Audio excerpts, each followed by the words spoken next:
شهر زیبا، شهر دلارا، شهر گلپوش دوشنبه. اینقدر در چند سال اخیر تعداد بیشمار سیاحان را از سراسر جهان به سرزمین زیبای تاجیکستان جلب می نماید. گلها را ببینید، نقش زیبای چکن را دارد که واقعا هم معرفگر هنر و صنعت و استعداد و سلیقه خیلی هم خاص تاجیکان است. و در این دامان پر از سبز و گلپوشش مهمانان با هزاران تأثیرات و خاطرات از این سرزمین به دیار خویش برمیگردند.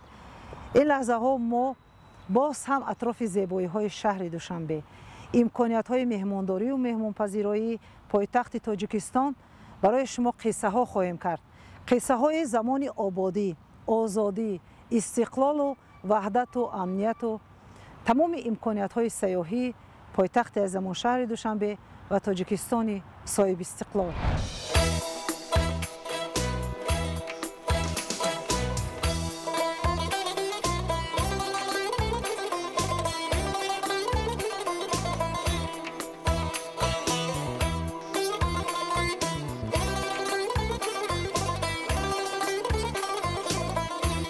حسن پایتخت حسن ملت است و آبادی و شکوه آن معنای آبادی کلی سرزمین تاجیکستان صاحب استقلال را دارد. با نظرداشت نفوذ و اعتبار عمومی ملی پایتخت با وسعت کارهای سازندگی، شهر دوشنبه همیشه آباد و زیبا و با نظام و خوشتر هست. باعث افتخار است که شهر دوشنبه در مهلت کوتاه تاریخی سیمایش را کاملا دیگر نموده و صفت یکی از شهرهای رو به انکشاف، موقع و نفوذ را در سطح منطقه و جهان روز از روز استوارتر و نمایانتر گردانیده ایستاده است.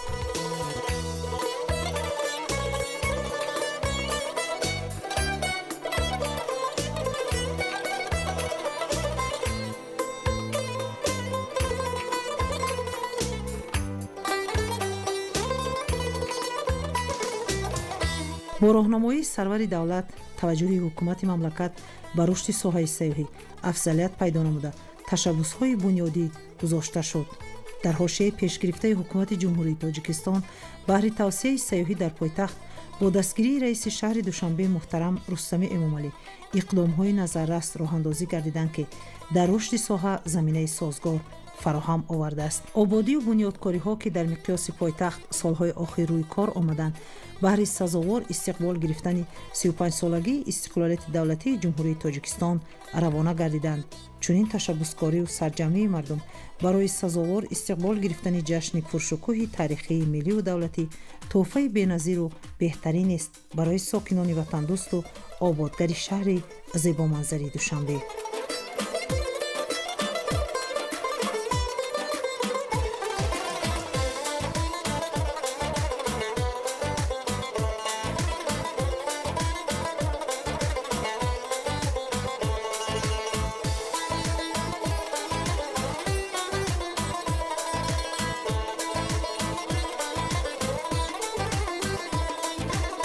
شهر دوشنبه خیابان‌های فراخ و نظرآباد دارد که کس را مفتون خود می‌گرداند. هر سیاح خارجی که عزم سفر به دولت ما می‌کند، در مد اول پایتخت را تماشا می‌نماید. از آبادی شهر دوشنبه کس حلاوت می‌برد. اگر سیمای امروزه را با روزهای چند سال پیش مقایسه نماییم، خیلی دیگرگونی‌ها دیده می‌شود.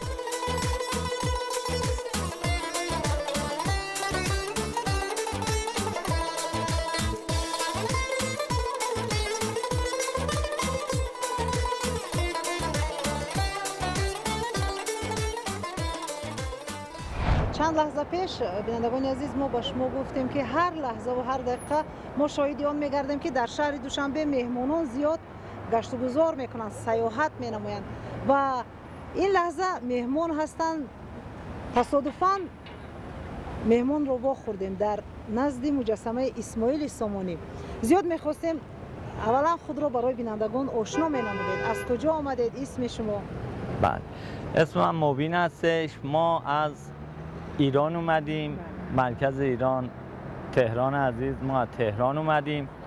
تو دنیای مجازی خب ما از تاجیکستان یه چیزایی شنیده بودیم و چون یه فرهنگ مشترک ما با این کشورهای همسایه داریم، خصوص تاجیکستان، افغانستان، قرقیزستان، ترکمنستان، این ازبکستان، اینا کلا یه فرهنگ مشترک بیش از 1000 ساله داریم.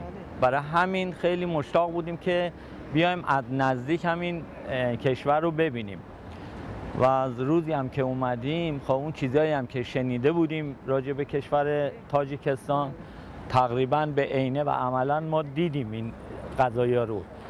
یکی از اون بله اولین بار بود ما اومدیم برای تاجیکستان. شهر دوشنبه رو من شنیده بودم که خیلی زیبا و قشنگ و من تبریک میگم به دولت مردانتون، سیاستمداراتون و همچنین شهردار عزیزتون که این شهر رو به این زیبایی و قشنگی ایجاد کرده و هر کجایی که میبینی گل و گیاه و اینا، این از طبیعت قشنگی که شما ایجاد کردین. حالا از طبیعت که بگذریم، اون فرهنگ اصیل پارسی زبانا که مهر و محبت و دوستی بینشون حاکم هستش، خب ما هم ایرانیای مردم فوق‌العاده مهربانی هستیم، آدما رو دوست داریم. برای همین وقتی جایی هم که میریم میبینیم اونا شبیه ما هستن، خب لذت میبریم و دقیقاً هم روزی که ما این چیزو به عینه دیدیم. خیلی مردم مهربانی دارن و همه جا هر کاری که ما داشتیم اصلا خود به خود جلو میافتادن و کمکمون میکردن. یه جای آدرسی میخواستیم بپرسیم، به نحو احسن به ما کمک میکردن و توضیح میدادن.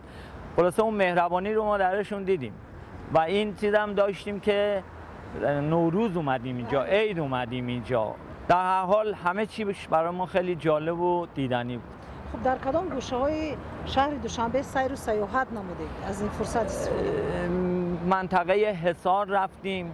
خب تاریخچه اون منطقه حصار رو ما دیدیم. خب خیلی جالب بود برای ما و اون تاریخ گذشته رو که توسط یکی از بچه‌های تاجیک اونجا برای ما توضیح داده شد، خب خیلی خوشمون اومد. خیلی یه تاریخ قشنگی داشتن اینا.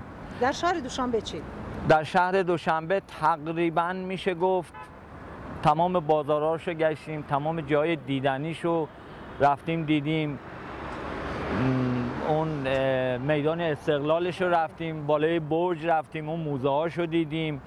یه جایی به نام کاخ نوروز دارن و اون کاخ نوروز بسیار زیبا و قشنگ که با یک هنر بسیار زیبای تاجیکی اونجا معماری شده. خب اون دیدیم.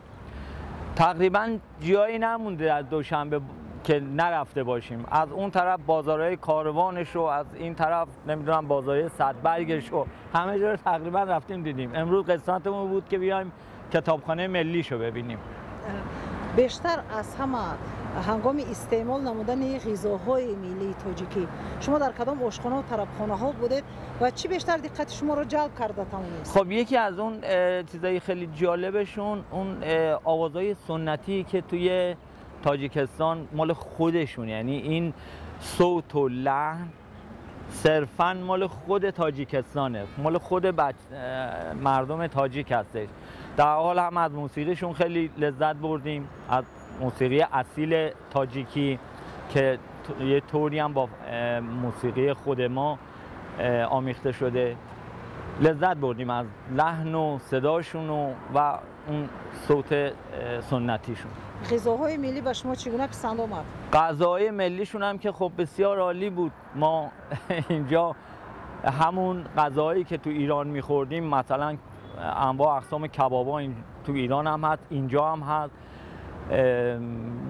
غذای ملیشون هم تقریبا میشه این چند روزی که بودیم هر روز یک نوع غذا رو خوردیم. در حال خیلی عالی بود. لحاظ غذا هم بسیار عالی بود. خب برای نفرانی که به تاجیکستان سفر نکردند، شهر دوشنبه رو ندیدند، چی توصیه ها داده میتونید؟ یه توصیه این که خب حتما یه همچین جایی رو بیان، یعنی خصوص از همشهریای عزیز، هم کشوری عزیزم، هم میهنان عزیزم، مثلا چیز دارم که خب دوشنبه رو ببینن و تقریبا یه سنت تاریخ قدیمی داره، آشنا میشن که با تاریخ قدیمی خود ایران. حالا اینا همه بماند. اینه که در حال مثل این که توی کشور ایران دارین سیر میکنه. حالا اگه همه ایران رو گشتین، خب خیلی ایدئال هستش که بیان یک کشوری مثل تاجیکستان که درست هم مرز نیست با ما ولی بسیار فرهنگ مشترکی رو به ما داده.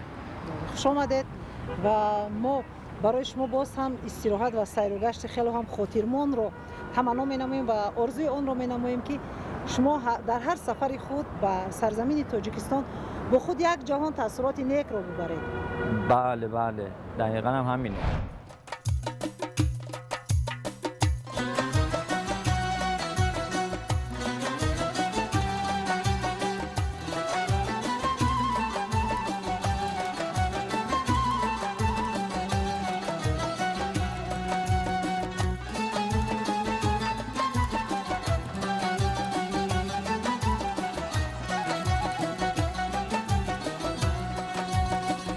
دوشنبه خرمشهر و همیشه بهار امروز با منظره‌های دلفریب و باغ‌های پرگل و سرسبز و شخص حلاوت بی‌انتها می‌بخشد.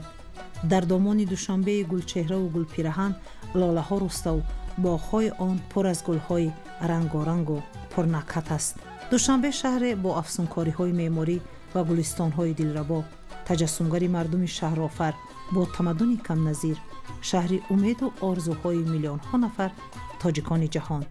شکوفایی‌ها، سرسبزی‌ها و زیبایی‌های پایتخت مملکت شهر دوشنبه همگی چشمگیر و فرح بخشند و دلفریب.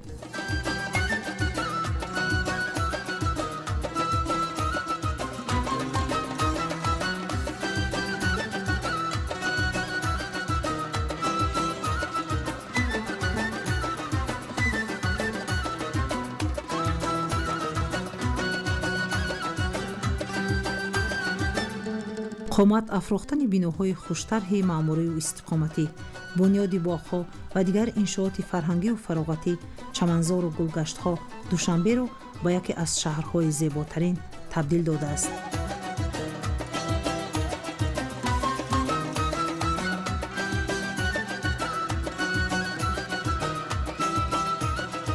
گل‌های دوشنبه واقعاً هم بی‌نظیرند.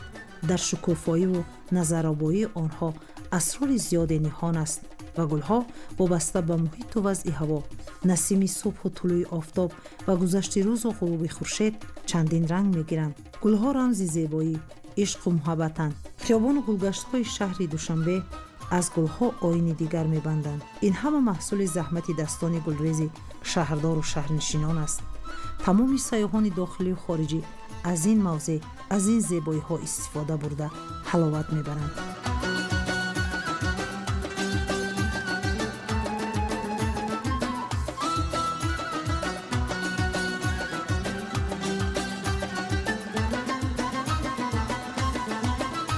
چی بیشتر ذوق شما رو، خواهش شما رو برای سیر و گشت نمودن به این سرزمین جلب نمود؟ خب اینجا ازبکستان و در حقیقت تاجیکستان، به خصوص تاجیکستان یکی همزبانه. بله. و به هر حال اینجا برای خراسان قدیم و ایران باستان بوده دیگه، یعنی زمان هخامنشیان، بله. زمان ساسانیان، زمان سامانیان، بله. زمان صفاریان، بله. اینجا کلاً همه یک پارچه بودن. تاریخ مشترک، زبان مشترک، فرهنگ مشترک. خب چه چیزی بهتر از این؟ آدم بله. به ذوق میاد که حتما سفر کنه و به هر حال مهمان نوازی تاجیکا، یعنی ما شما عین خود ما هستیم، یعنی ایران و تاجیکستان واقعا یک کشورن، یعنی کاملا برابر و بسیار مناظر زیبا، طبیعت بسیار جذابی داره تاجیکستان، فرهنگ مشابه. من خیلی به حالا ایرانی‌ها توصیه میکنم حتما برای هر ایرانی واجبه که تاجیکستان رو ببینه. خب در این سفری که شما عین حال در تاجیکستان قرار داره، در شهر دوشنبه هستید، موافق نقشه شما باید کدام گوشه‌های تاجیکستان رو از نزدیک ببینید؟ ما حالا هنوز خیلی جاها رو ندیدیم. امروز روز اولیه که اومدیم و تازه اولین قسمت همین مجسمه امیر سامانیه، امیر اسماعیل سامانی رو داریم می‌بینیم و اما خب خیلی جاها رو شنیدیم، پارلمان رو شنیدیم، بله. کتابخانه ملی، موزه ملی، یه سری قلعه ها رو شنیدیم، طبیعت اینجا حالا باید بریم ببینیم دیگه. خب هر سفری که سیاحان مهمانان خارجی از کشور خود، از وطن خود به دیگر دولت‌ها تشکیل می‌نمایند در نقشه دارند. البته آشنا گشتن با روزگار همان ملت است. بله. زیاد می‌خواهند که از غذاهای ملی همان دولت استعمال نمایند، در طربخانه‌ها باشند، در مهمانخانه‌ها باشند، در مغازه‌های خیلی هم تاریخیش. و شما نیز در دایره سفر خیر چند روزی که در اختیار دارید البته سعی برام می‌نمایید که این سفر رو خیلی خوب استفاده. بله. حالا همین ما بعد خلاصه چند جایی رو گذاشتیم برای دیدار، اما متاسفانه این سفر ما یه خورده کوچیکه. تو سفرهای بعدی البته بیایم بقیه مناطق رو هم ببینیم دیگه. ما دوشنبه خیلی شهر خوب و بسیار زیبا و هوای عالی و خلاصه بسیار عالیه. من حتما توصیه میکنم، یعنی به تمام هم ایرانی‌ها توصیه میکنم که تاجیکستان رو به عنوان یک سفر در حقیقت توریستیشون قرار بدن، مخصوصا تو ایام نوروز، چون که عید نوروز باستانی رو مثل ما جشن میگیرن. خیلی جذابه، خیلی مراسم خوبی داره. هر دفعه که خواهش دیدن کوههای سر به افلاک، خیلی هم زیبا. حتما باید با تاجیکستان پر از روده، پر از آب، خیلی مردم بسیار خوبی داره، مردم بسیار مهمان نواز، بسیار خوبی داره.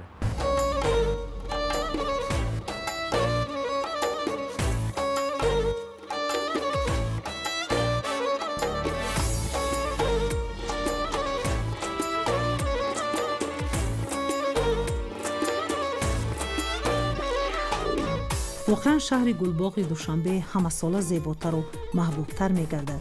شهر دلها، شهر مهر و صداقت، شهر صلح و وحدت که گل‌های رنگارنگش عرض و طول پایتخت و زندگی ما را زیب و زینت می‌بخشند. سیاحان سیاحت را در این موضع‌های افسانه‌ای پیش از همه در صلح و ثبات و آسایشتگی و امنیت کشور محبوب تاجیکستان می‌بینند.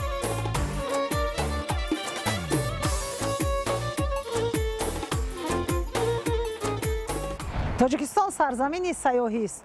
با استفاده از امکانیت‌های زمان صاحب استقلالی همه روزا مشاهده می‌نماییم که چقدر شماره سیاحان، مهمانان خارجی به سرزمین ما افزایش می‌یابد و همین امکانیت‌ها، همین شرایط‌ها، همین واقعا هم ظرفیت‌های خاص سیاحی است که در هر گوشه تاجیکستان سال تا سال با استفاده دادن مهمانخانه، چایخانه‌ها بیشتر به نظر می‌رسد و یک چیز باعث افتخار ما بوده می‌تواند که در سراسر تاجیکستان در بیشتر منطقه‌اش ما می‌خوریم، مخصوصا در شهر دوشنبه چایخانه و یا طربخانه ها را با نام سیاه و ما خوشحال از آن می‌شویم. این لحظه در مرکز شهر دوشنبه نزد مجسمه اسماعیل سامانی چایخانه نوبنیاد سیاه قامت افراخته است. با استفاده از این فرصت ما با شما البته بینندگان عزیز وارد این چایخانه می‌گردیم.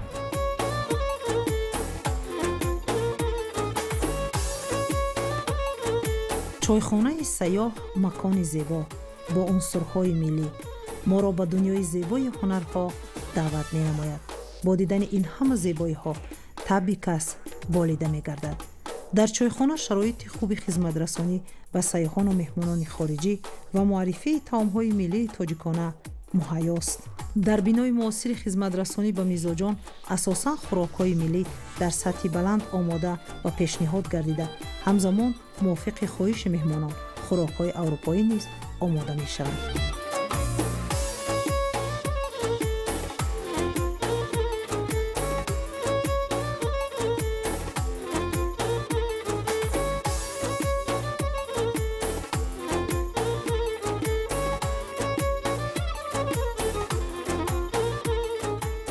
سیاه در چایخانه سیاه برای آشنا گشتن با تاریخ و فرهنگ و آیین خاصی مهمانداری و مهمان‌نوازی تاجیکان، مخصوصا در چایخانه‌ها که از زمان‌های قدیم تا به امروز شهرت و شکوه خیلی هم بزرگ را به خود انجام داده بود.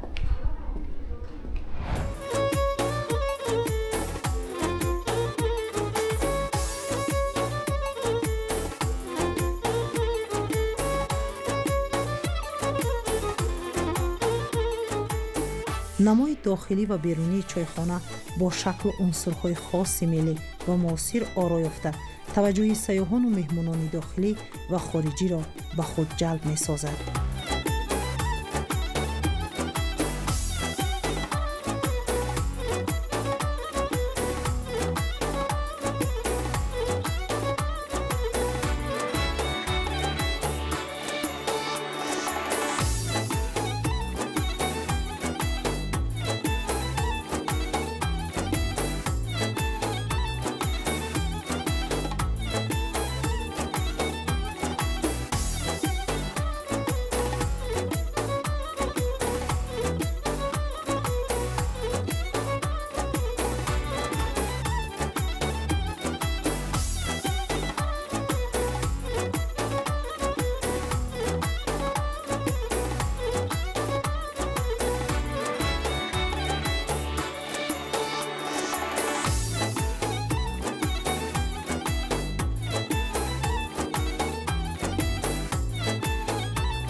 چقدر بوی خوش دارد. این البته صنعت آشپزی و پهلوانگی ملت تاجیک است که در هر چایخانه و آشخانه‌اش بیشتر از همه دقت مهمانان خارجی را جلب می‌کند. چایخانه سیاه با آش مخصوصش.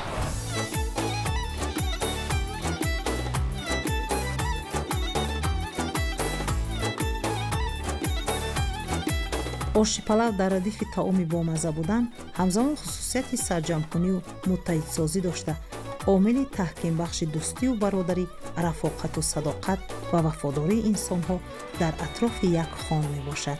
аз ин рӯ тоҷикон оши палавро дар тӯю маъракаҳо барои меҳмонон, ҷашну идҳои миллӣ, инчунин дар рӯзҳои истироҳат барои аҳли хонавода тайёр менамоянд.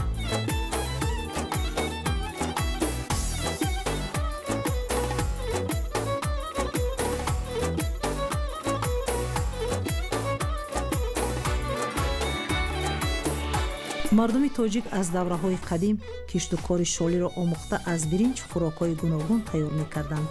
чойхонаҳо маъмулан дар ҷойҳои серодам ҷойгиранд. дар чойхонаҳо кат, курпачаю такяболиштҳо, чойнику пиёла нақши асосӣ дорад.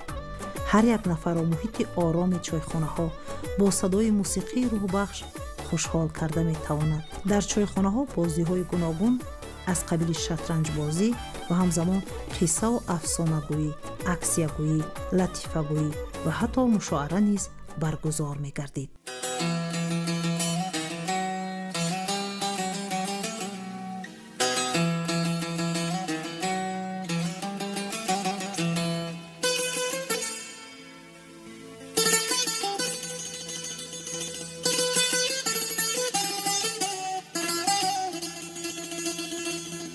Наливай чайханщик чаю вместо крепкого вина.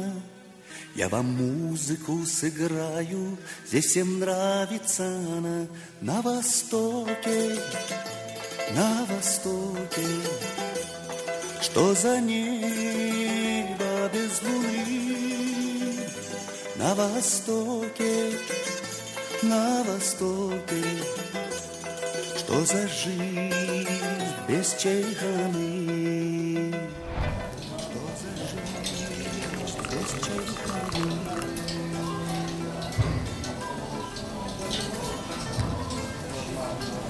чойхонаҳо маконест ки инҷо бештар аз ҳама дӯстон, наздикон, нафароне ки хело ҳам дӯстиро, бо ҳам буданро, арзиши ин вақтро хело ҳам муҳим медонанд, ба ҳам ҷамъ меорад. ва ин бо ҳам буданҳо, нишастанҳо, суҳбат атрофи рӯзгор, атрофи фаъолият ва ободиҳои ватан гирди як пиёла чой назди дастурхони тоҷикона, махсусан дар чойхонаҳое ки ҳамин гуна пурнақшу нигоранд, хело ҳам пурарзиш хоҳад буд.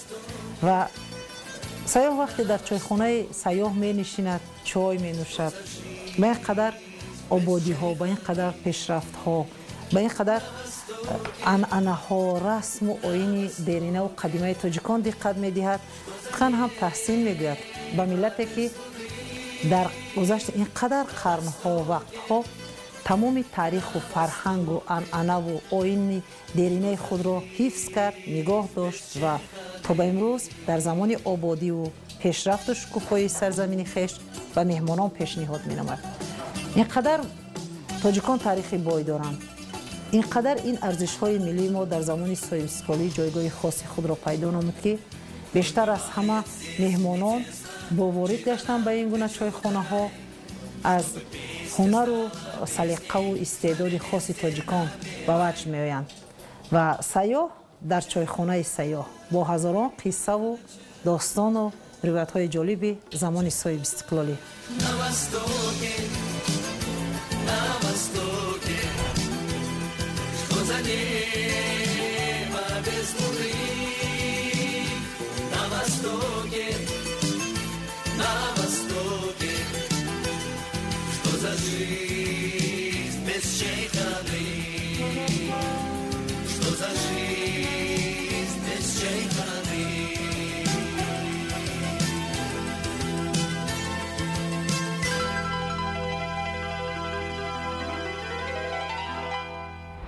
вақте ки мо дар пойтахти кишвар махсусан диққатамонро бештар ҳамин чойхонаҳо, آشخانه ها و طربخانه ها جلب میکند.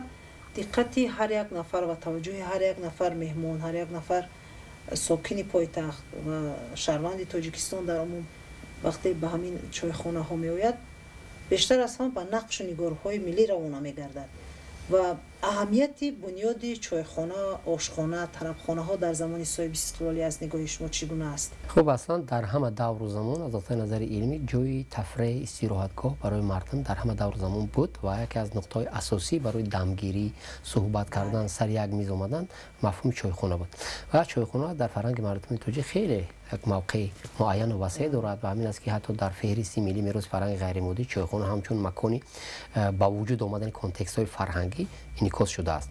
خب باید بگوییم که در چایخانه تنها به خاطر نشسته دم گرفتن یا چای نوشیدن مردم سرجم نمی‌شوند.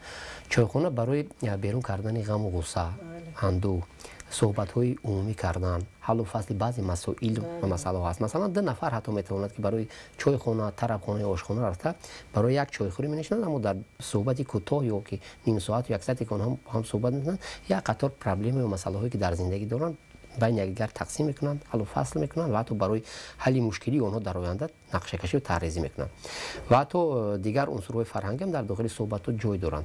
مثلا تو امروز در ولایت سوخت یک عنعنه معمول و مشهور این عنعنه گپخوری خب در منطقه‌های دیگری جمهوری اسلامی مثلا در وادی حصار، وادی رشت، ولایت مختار کوهستان بدخشان و ولایت ختلون مفهوم گشتک در اینجا معین مشخص است و اما باید بگوییم که در ولایت سوخت نسبت به دیگر منطقه‌های جمهوری گپخوری مخصوص در چایخانه‌ها دایر می‌گردد اما در دیگر منطقه‌ای که ما نمبر کردیم می‌تواند که گشتک‌ها در داخل خانه‌ها هم صورت گیرند. اما چون امروز صحبت که سخن درباره مفهوم چایخانه یا آشخانه و طربخانه می‌رود باید بگوییم که در قطار دیگر شکل‌هایی که یک روش‌های معین تبلیغ فرهنگ چایخانه مکان اساسی تبلیغ فرهنگ ملی میباشد. چایخانه، طربخانه، آشخانه و باید که هنگام تأسیس دادن دلخواه چایخانه و آشخانه ها باید که همین چیزا به نوبت گرفته شود که چون در داخل کشور ما ساخته میشود، بنیاد میشود، چه از جانب صاحبکاران چه از جانب نفران فرهنگی باید که حتما همین عنعنه و حتی کارفرما هم باید که همین چیزا رو به نوبت گیرد که برای تبلیغ بیشتری فرهنگ‌های ملی باید که جهد تلاش نماید. سر کرده مثلا از درآمدگاه و تا خدمت رسانی باید که تا یک اندازه خصوصیت‌های تبلیغاتی فرهنگ ملی رو داشته باشد. امروز ببینید که حتی نامگذاری در چایخانه هم یک چی باعث تبلیغ و جلبی چی سیاحان داخلی و چی سیاحان خارجی می شود. وقتی که نامگذاری می شود در بعضی جا با مشکلی ها دچار می شویم. در بعضی آشخانه و طربخانه ها ما می بینیم که مفهوم های ناآشنا نامگذاری نه چندان رایج به فرهنگ ما دیده می شوند و اونجا یا که در بعضی جا اگر مثلا نامگذاری صرف تاجیکی یا که اوبایسی تبلیغات فرهنگ ملی هم باشد بعضی عنصرهای دیگر از جانب کارفرما و خدمت رسانی و دیگر چیزها به نوبت گرفته نمیشود.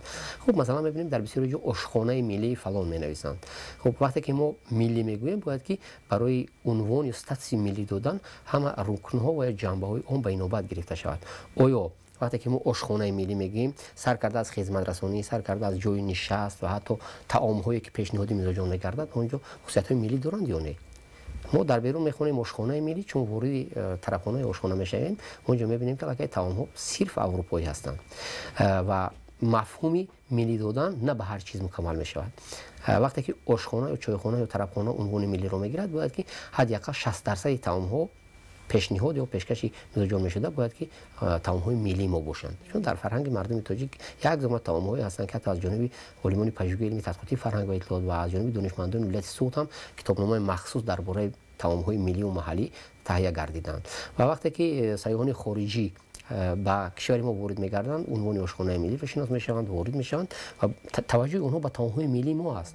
اونها اون طعام‌هایی که مثلا بیفتکس و لولیا کباب و نمیدونم سیخ کباب و دیگر چیزهایی که اونجا پیشکش می‌زجون می‌گردد در دیگر شهر و مثلا دولت‌ها علاقه استعمال نمودند. اینجا وقتی که به تاجیکستان میان توجه اونها به خوراک‌های ملی ما است و باید که همین چیزا به نوبت گرفته شود و اگر طعام‌های ملی نباشد بگذار از همون نامگذاری هم باید که این چیزا به نوبت گرفته شود. و دیگر اینکه ما گفتیم وقتی که در داخل آشخانه‌ها وارد میشیم باید که نشستگاه تا یک اندازه دیزاین یا که همون طرح ملیت داشته باشد.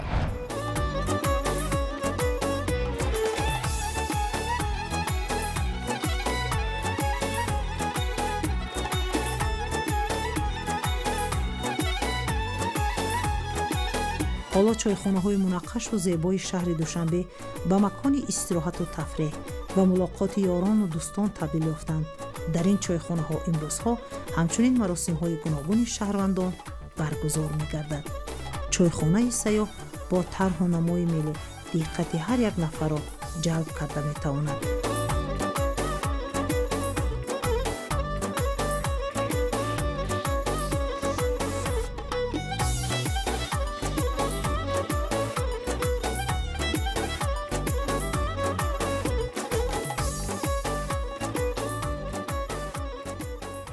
در یک چایخانه قرار داریم که بسیار زیبا و با طرح زمانوی ولی نقش نگار ملی ما در اینجا خیلی خوب انعکاس شده است و علاوه میتونم که باز دیگر عنصرهای فرهنگ ملی را اینجا مثلا آویزان کرد و پیشنهاد کرد که توجه خارجیان به این خیلی زیاد میشود و اصلا در همین استفاده دیل خو عنصرهای فرهنگی در داخل چایخانه چی آشخانه و دیگر مکان‌های فرهنگی باید که هنرهای دستی بیشتر تبلیغ شوند، زیرا امروز میتواند که توسط دیزاین های کامپیوتری و دیگر چیزهای زمانوی شکل های نوی همین متاعها پیشکش شود.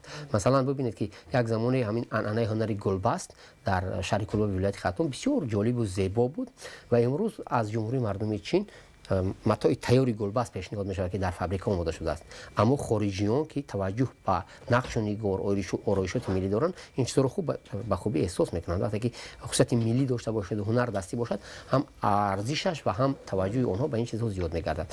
دیگر اینکه وقتی که ما درباره خدمت رسانی ها میگیم باید که پیش خدمت ها حتی همون منیجری طرفخانه و آشخانه ها هم باید به این توجه کنند که هنگام قبول گسیل مهمان باید که با آنها چگونه مناسبت نمود، چگونه معاشرت نمود، در طرز تهیه لباس‌های آنها، آداب و خدمت رسانی آنها باید که پیش از همه همون چنانه که گفتیم طعام‌های ملی و مزاجان خارجی مخصوصا پیشنهاد کرده شود و اگر میل آنها به این چیزها نباشد میتونه که در ادامه دیگر چیزها را پیشنهاد کنند. البته این وقتی که شده میشه طرفخانه، چایخانه، آشخانه ما نمیتونیم که همه جنبه های اونها رو به این نوبت بگیریم با اونها پیشنهاد کنیم که این چیز مال ما است این چیز مال ما نیست، چون از یک جانب دیگر صاحبکار به خاطر به دست آوردن فایده و مزد بنیاد میکند و اما در مد اول باید که هنگامی تهیه پیشنهاد کردن باید که خصوصیت های ملی تبلیغ فرهنگ ملی باید که در جای اول باشد.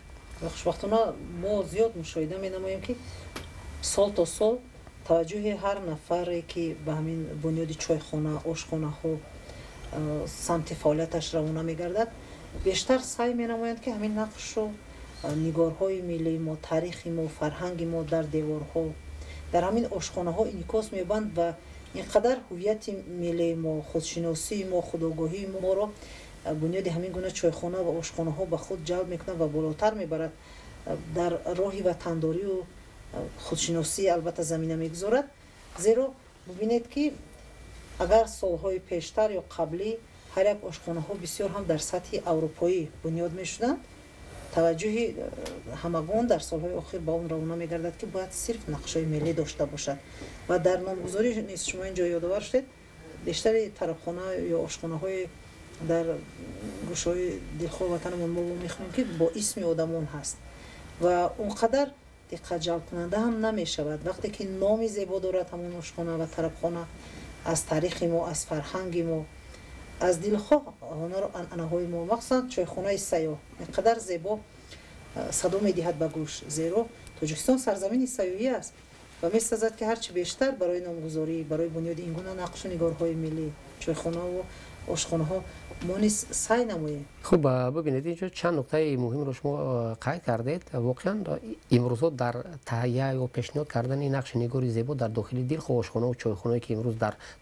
داخل کشور ما مخصوصا در پایتخت تهیه می‌گردند با دو سبب خصوصیت‌های ملی آنها می‌افزاید. یکم اینکه امروز الکی شروع از همون سالهایی که سال رشد سیاحی و هنرهای مردمی ایران گردید و بعدا 3 ساله رشد دهات سیاحی و هنرهای مردمی پیشنهاد گردید، جلب سیاحان به کشور ما بیشتر گردید. امروز آنها درک کردند که اگر خصوصیت‌های ملی آشخانه‌ها، چایخانه‌ها، طرفخانه‌ها زیادتر باشد، توجه آنها به همین مکان‌ها زیادتر می‌گردد. زیرا چنانکه گفتیم در سرتاسر عالم انعکاس یا پیشنهاد طرفخانه‌ها یک رنگ است، یعنی در سمت اروپایی. چنانکه در آغاز استقلالی کشور وقتی که طرفخانه و آشخانه بنیاد می‌گردید میدن با طرح اروپایی. مردم ما یا صاحبکاران گمان میکردن که محض همین چیز توجهی مهمانان به ویژه خارجیان رو به خود جلب میکند، ولی آسوسا پای بردند که یک رنگی مردم رو دلبزن میکند و از همین نقطه نظر آنها ملکه تصمیم گرفتند که از یک جانب تبلیغ فرهنگی می نمیشد و از جانب دیگر جلب مزاجان به داخل آشخانه آنها زیادتر میگردد. زیرا گفتیم که وقتی که دیگ و سیاه خارجی وقتی که به همین گونه چایخانه مخصوصا چایخانه سیاه وارد می شود، نقش نگارهای زیبا که اینجا آویزان است، مثلا ببینید خوشه گندم است و دیگر چیزایی که اینجا آویزان است، میبینید که اینجا فرهنگ ملی پر رعایت می شود و میخواهند بفهمند که فرهنگ این مردم از کجا ریشه میگیرد، چی عنصر عنعنه دارد و همین آویزان کردن خوشه گندم چی خصوصیت دارد. البته هر چیزی که در نقش نگار ملی و در طرز تهیه که در داخل یک خانه عنعنوی عرفی مردم تاجیک جای دارد، هر یک چیز رمزی جابجا گذاری کرده می شود. مثلا تو امروز خوشه گندم در داخل خانه ها به خاطر برکت فراوانی در داخل خانه های عنعنوی مردم تاجیک آویزان کرده می شود. یا وقتی که مثلا نامپر در یک گوشه خانه در بالا گذاشته می شود، این تربیت نسل نو است.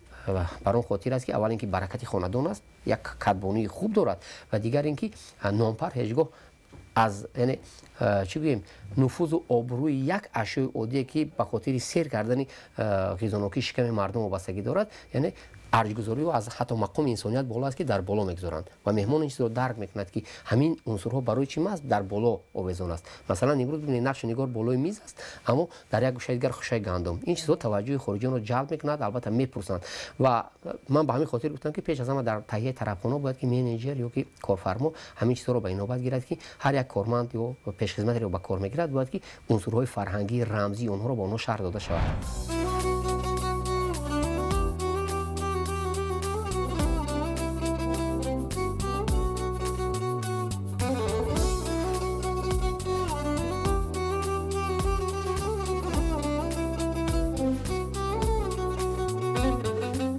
ملت تاجیک را با تمدن و فرهنگ بای و والایش در دنیا میشناسند. خلق تاجیک از ازل در دوره‌های گوناگون تاریخی همیشه به آبادی و زیبایی توجه خاص نموده، در هر شرایطی می‌کوشید مکانی بود و باش خود را زیبای و نظرروا نماید.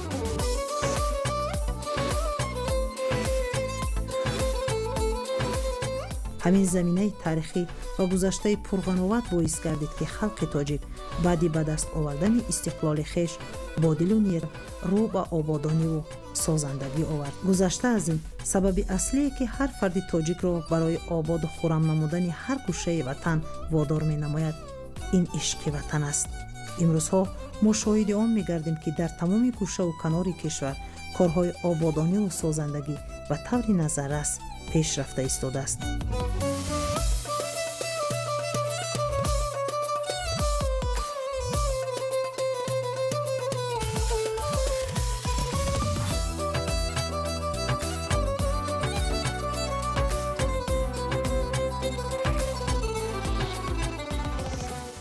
همین اصطلاحی طربخانه امروز به حکم عنعنه در آمده است و اون خاطر که خوب شکل خدمت رسانی، نرخ‌گذاری، حتی مثلا چایخانه، آشخانه بعداً ما چون گفتیم طربخانه خصوصیت‌هایش از هم دیگر فرق دارند و چایخانه جای عنعنوی یعنی یک مکان سرجمی عنعنوی مردم تاجیک است. تا امروز در دهه‌های کشور چایخانه هست، اما اون چایخانه یک مکانی است که در آنجا خدمتگاری دائمی دارد.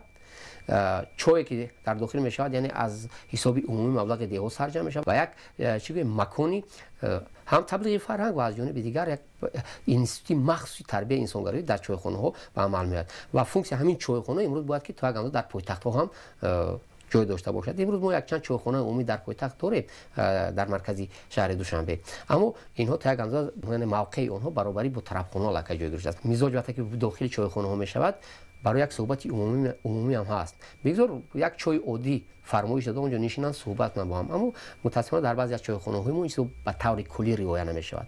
وقتی که میزوج با یک چای خالی سر دسترخوان میشیند برای مثلا کار قابل قبول نیست. تا یک اندازه پسند اونها نیست. چون که در فرهنگ مردم تاجیک میگن رئیس غزلی است خواه نخواه وقتی که چنین نامی زیبا داره چنین طرح زمانه‌ای ساخته شده است البته جلبی مزاجونی سیرپول و غذای رنگ و رنگ می‌خوردگان در اینجا جلب می‌شود اما یک گروه دیگر میتونن با یک صحبتی عادی نشینند و چون گفتیم همون گشتک و شب نشینی ها و یا همون صحبت‌های فرهنگی از قبیل گپخوری هم میتواند که در این در شکل عمومی تشکیل کرده شود یعنی همین فونکسیون باید که توسط برنامه‌های تبلیغی باید که زیادتر کرده شود زیرا ما چون گفتیم امروز جامعه جهانی در یک گفتگوی و برخورد تمدن‌های امروز روی کار اومده است از خودکنی فرهنگ ها عنصرهای فرهنگی مردم سال تا سال زیادتر می شود و تبلیغ در مکان های سرجمی به مانند چایخانه ها فکر می کنم که از سمت اساسی معرفی فرهنگ مردمی تاجیک است و وقتی که چایخانه میگوییم در ذهن ما شاید از همون زمان کودکی ها باشد مثلا پدر و مادران ما بیبی و باباهای ما همسایه ها نزدیکان ما همیشه یک سخن میگفتن که در چایخانه می نشینند یا ساعت قبل یا ساعت بعدی اونها حتما در چایخانه با هم وا میخورند و همین مفهوم ذهن ما رو همچون یک مکان چایخانه رو یک مکان صحبت های گرم جایی که واخوری جایی که باید حتما اونجا محبت و صمیمیت میانی همون نشستون باشد ذهن ما رو همین فکر و همین اندیشه بند میسازد و یک چیز دیگر اون است که البته مهمان نوازی و مهمان دوستی تاجیکان که ها باز به گوش سیاحان خارجی رسیده است و چایخانه هم مکانی است که همان مهمان نوازی خاصی تاجیکانه رو باید برای هر یک سیاح خارجی رسانیده تواند. خب شما درست قید کردید وقتی که ما از خوردی درباره چایخانه گپ می‌زنیم در هر دهه چایخانه بود با وجود اینکه مثلا مردم اصلا مهمان نوازی رو در خانه‌ها دوست می‌داشتند اما چایخانه‌های مخصوص بود که مردم در اونجا سرجم می‌شدند خب خدمترسان برای اونها تا درجه‌ای که برای اونها مهم بود خدمترسانی می‌کرد اونجا طعام‌های مثلا گران ارزش وجود نداشت اما برای یک چای هم خدمت می‌کرد حق زحمت و خدمت خود رو هنوز از زمان شورای می‌گیره که بسیار یک فرهنگ عنعنوی بود و دیگر اینکه ما خواهیم نخواهیم امروز به همون جامعه جهانی نزدیک میشویم روز از روز همون صمیمیت و محبتی که در داخل خانه ها رایج میگردید خواهیم نخواهیم و احساسات بین میره و جامعه سنتی یک اندازه شکسته میشود ولی چون گفتیم باید که ما فرهنگیون به همین چیز توجه کنیم که تبلیغ از زمان تبلیغ عنصرهای فرهنگی خود باید دور نمونیم ببینید امروز زن و مرد برابر با کاری دولت یا با کاری صحرایی جلب میشوند قابل ذکر است که امروز در پایتخت قریب که مردم الکی چی در پایتخت چی در منطقه‌های دیگر و ولایت‌های ما الکی همون طعام‌های شامگاهی و طعام‌های روزانه هم از جانب صاحبخانه زن‌ها قریب دیگر پخته نمی‌شود اونها هم الکی می‌بینن که نسبتاً سبک و ساده‌تر است از پی کار زندگی درآمد میشوند و میگن که بیاید یک خوراک شام رو در فلان طرفخانه آشخانه می‌خوریم بعداً خونه می‌رویم امکانیت‌ها خیلی یعنی امکانات بسیار وسیع شده است و باید همین چیز رو کارها به نوبت گرفته همون سطح صفات خدمت رسانی را از یک جهت خوب میکنن از جانب دیگر ببینید که طرفخانه آشخانه هم خیلی روز از روز خیلی زیاد میشوند یعنی همه این چیزا به نوبت گرفته میشه طلبات زمان است ما خواهیم نخواهیم گفتیم که با جامعه جهانی امروز برابر میشیم نزدیک میشیم و برای خوب برای ماندن همین فعالیت یعنی قبول گسیل مهمون های ما امروز الکی در طرفخانه و آشخانه ها می شود مثلا برای کارخانه من یا از یگان ولایت دیگر یا از دیگر شهر نویا چون ما مناسبت کاری رفت آمد زیاد داریم امروز زنگ بزنن که ما فلان روز در دوشنبه می شویم یا از خارجی و از دیگر جو ما یک مکان خوبی فرهنگی رو انتخاب میکنیم که از یک جانب صحبت خوب شود آرام باشد و از جانب دیگر باید که همون چی بگیم مهمانداری هم گویا که در خانه پیشواز گرفتیم در طرفخانه پیشواز میگیریم فقط اینکه ما گفتیم باید همون جهت ها از جانبی هم نفری که مهمان قبول میکند و هم صاحبکاران هم خوب برای مانده شود که در قطاری به دست آوردن یک فایده خوب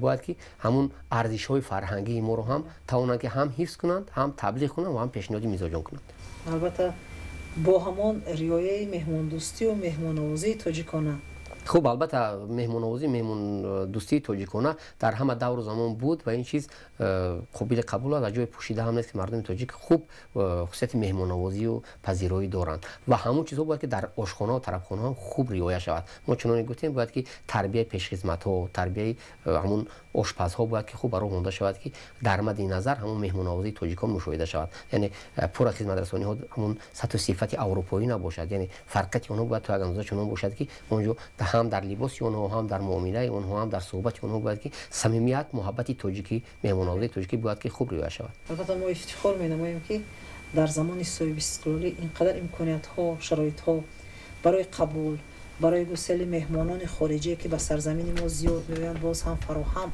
آورده شده است و این امکانیت ها بنیاد این گونه آشخانه ها، طربخانه ها، چایخانه ها برای دلخواه مهمانی که به سرزمین ما میاد البته خوشایند بوده میتواند. واقعا این ملت فرهنگ دارد که ریشه در عمق تاریخ میگیرد و در قطار دیگر عنصرهای فرهنگی گفتیم عنعنه مهمان‌نوازی در جای اول میستد. وقتی که به دلخواه خانه مردم تاجیک مهمان می آمد ببینید که هر چی داخلی صندوق یا داخلی کلبار یا انبار خود داشت روی خانه مهمان میگذاشت و حتی چی عدد نان داشت روی دسترخوان میبرد. و من فکر میکنم که همین عنعنه فرهنگی مردم تاجیک است که امروز تاجیکستان به یک از مکان‌های بیشتاسا و سیربیننده‌تر و سیاح‌تر میگردد و تمام سیاحان خارجی که امروز به جمهوری ما به مرکز جمهوری تاجیکستان پایتخت یعنی شهر دوشنبه وارد میگردند، من فکر میکنم که آنها همین آوازه و شکوه و شهامت مهمان‌نوازی مردم تاجیک، زیبایی و طرح آشخانه‌های ملی مردم تاجیک رو به هموطنان خود به دیگر کشورها میبرند و همین است که جلب سیاحان سال تا سال می‌افزاید. من فکر میکنم که این عنعنه مهمان‌نوازی مردم تاجیک باز میتواند که از این هم خوبتر و بالاتر خوب براه مانده شود.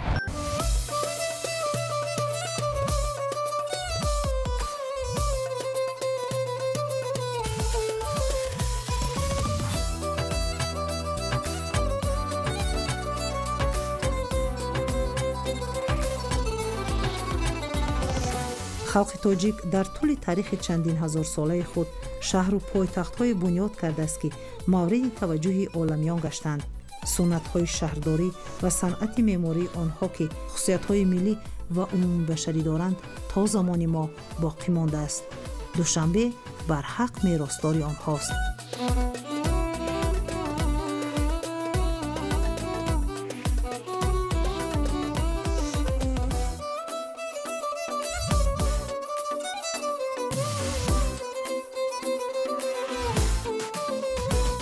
باعث افتخار است که در چند سال اخیر شهر دوشنبه پایتخت عزیز ما در اقصای عالم چون شهر آرام و بی خطر، انسان دوست و مهمان پرور، رشد یافته و ترقی کرده، زیبا و دلکش شناخته شده است.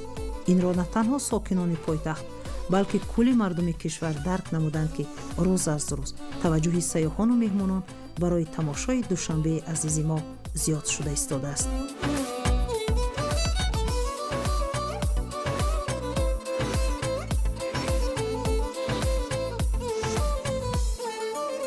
بندگان عزیز، هر یک آشخانه و چایخانه که در چند سال اخیر در پایتخت عزیزمون شهر دوشنبه به استفاده داده می شود، بیشتر از همه آشپزها بر آن دقت را روانه می سازند که نمودهای خوراک‌های ملی و خیلی هم لذیذ تاجیکانه را پیشنهاد مهمانان گردانیده باشند.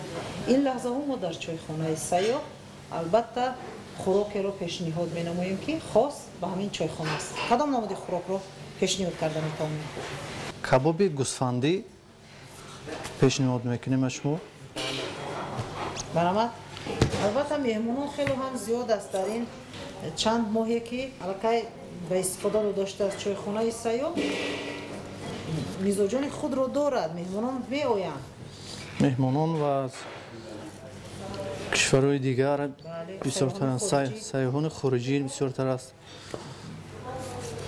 بیشتر کدام نمود خوراک‌های ملی ما را آنها درخواست میکنند و کدام خوراک‌های ملی در چایخانه سیاه پیشنهاد کرده میشود؟ اساساً خوراک‌های ملی طلب میکنند، خوراک مهمان‌های خارجی.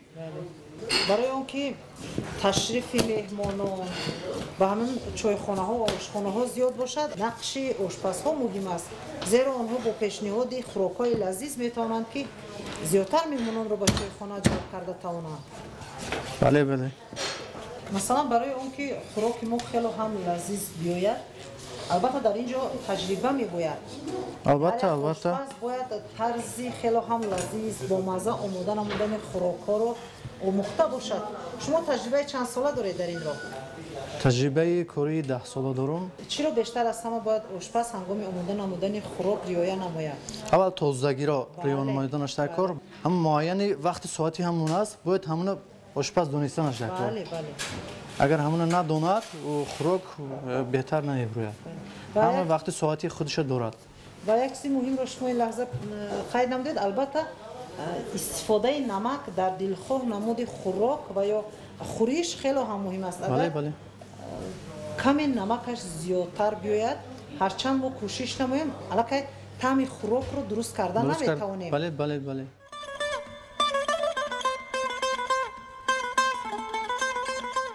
هر قدری که ما تجربه هم آموخته باشیم اما یک شوق زیاد و یک محبت به همین آشخانه و آشپزی و آمدن خوراک‌ها اگر نداشته باشیم یقین که خوراک ما قدر لذیذ هم نمی‌شود. زیرا همگان می‌گویند که هنگام آمدن خوراک ما باید یک مهر و محبت خود را در همون فرصت آمدن خوراک به همون لحظه بخشیده توانیم.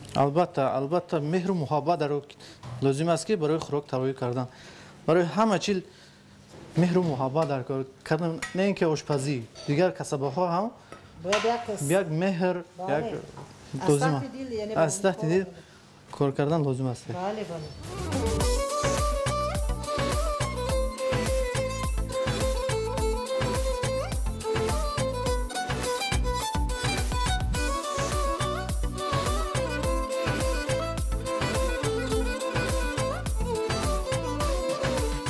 این لحظه تمام نمودی خوشبوی کننده ها، روغن، سرپیاز، البته مرچ همه چیز لازم است که همین آمیخته کنیم.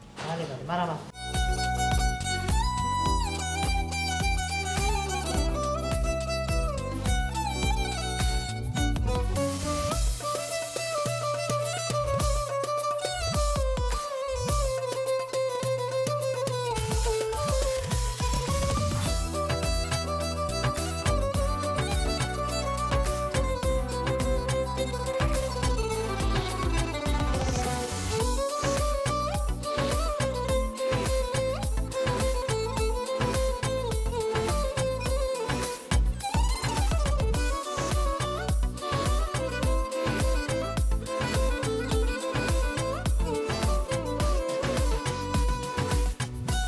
این سبزیجات را با سبزیجاتی داریم که برای این کبابی سیاه گیم کریکه گوسپندی ایلوگی بلغاری پمیدور باقلاجان با همین پیاز ایلوه میکنیم.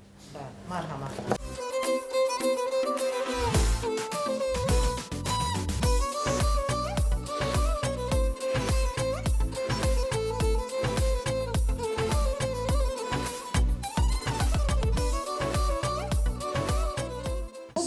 این لحظه که باید کباب گوسفندی پخته شود.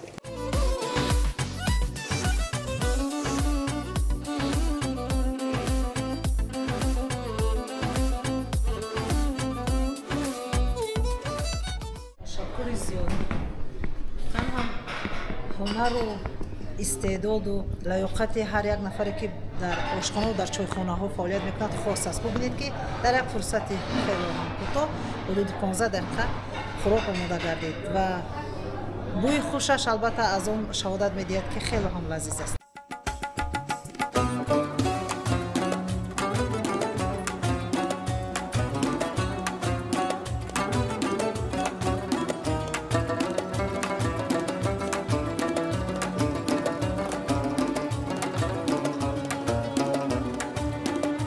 امروزها دوشنبه پایتخت عزیز ما بالاتر از یک شهر زمانوی و پیشرفته به یک تماشاگاه دلکش و آرام کننده قلب ها مبدل گشته است. در باغ شهر ما دوشنبه در برابر بیناهای بلند آشیانه و زیبا و راه و رسته های هموار گلزار و سیرگاه های همیشه سبز ساخته شدند که نظیرش در جهان کم است. هر سیاح و مهمانی که به دوشنبه تشریف می آورد برداشتش این است که پایتخت عزیز ما واقعا شهری گلگل شکوفان و آباد است و حتما می اندیشد که شهر دوشنبه واقعا شهر دلها، مرکزی سیاسی، اقتصادی، فرهنگی و علمی وطن دایم و بهار تاجیکان است. خیابان‌های زیبا و دلربا، آثارخانه‌های تاریخی، باغ‌های تاریخی و گلگشت‌های نظرآبای دوشنبه عزیزمان گواه آنند که تاجیکان تمدن بای و غنی و قدیمی و عالی شهرسازی را صاحبند.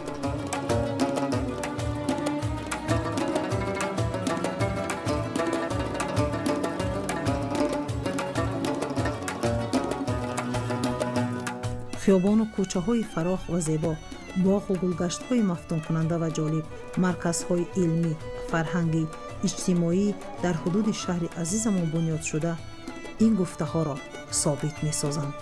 تاجیکستان سرزمینی است که همه روزه مهمانان زیاد و تماشای منظره‌های دلفریبی دیار ما می‌آیند. آنها را این همه آبادی‌ها با نقش و نگارهای ملی مفتون می‌نماید. سیاحان داخلی و خارجی از این مکان زیبای دلنشین البته خاطرات نیک را با خود میبرند. ما بیشتر از همه با دیدن اینقدر شاهکاری‌ها، کارهای بزرگ و سازندگی‌ها از تاجیک بودن خود افتخار می‌نماییم و شکر می‌گوییم که دوشنبه این گونه شهری پیشرفته و آباد و سرسبز است و شکوفایی دوشنبه همه روزه بیشتر از همه قلب تمام مهمانان را تسخیر کرده می‌تواند که واقعا هم این کارها، این رسالت آفرندگی هر یک ما را به شکرانه و به شکرگزاری وادار می سازد. شکر هر گوشه آباد دوشنبه و دامان پر از گلش که نکهت خوشش هر صبحگاهی ما را باز هم به سوی فعالیت برداشت داشتهمان راهنمایی کرده می تواند. شکر دوشنبه گلپوش و گلبسر و گلبدامان.